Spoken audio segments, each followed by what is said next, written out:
Natagpuan ang bagong silang na sanggol sa labas ng isang abandonadong bahay sa Santo Tomas City, Batangas. Ang detalye sa report ni Denise Abante.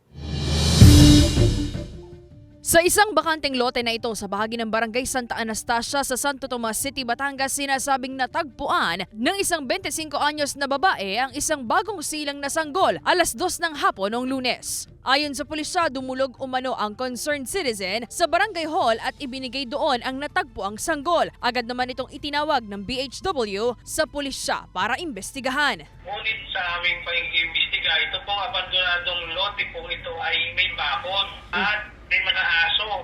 Mga private land po ito. Bumalik po yung ating investigator at meron na pong natagpuang inunan, yung baby. Kasalukuyang nasa pangangalaga ng mga health worker sa Santo Tomas City ang natagpuang sanggol habang inaalam pa ng pulisya kung sino ang ina at nag-iwan dito. Pero ayon sa pulisya, posible umanong ang nagdala ng sanggol sa barangay ang ina ng bata.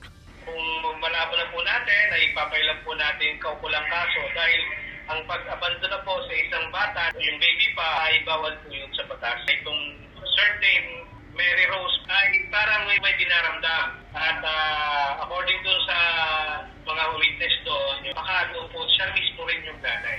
Kasalukuyan pang gumugulong ang investigasyon ng pulisya sa insidente. Hinahanap na rin ng pulisya ang babaeng nagdala ng sanggol sa barangay hall. Panawagan ng pulisya sa publiko. Meron po tayong DSWD na pwede pong tumulong sa kanila sa mga ganyan bagay at meron pong kaukulang ahensya na tutugon sa ganitong sitwasyon. Sa katunayan nga po, ito pong baby ay dadali na po sa kanilang shelter. Denise Abante, Balitang Southern Tagalog.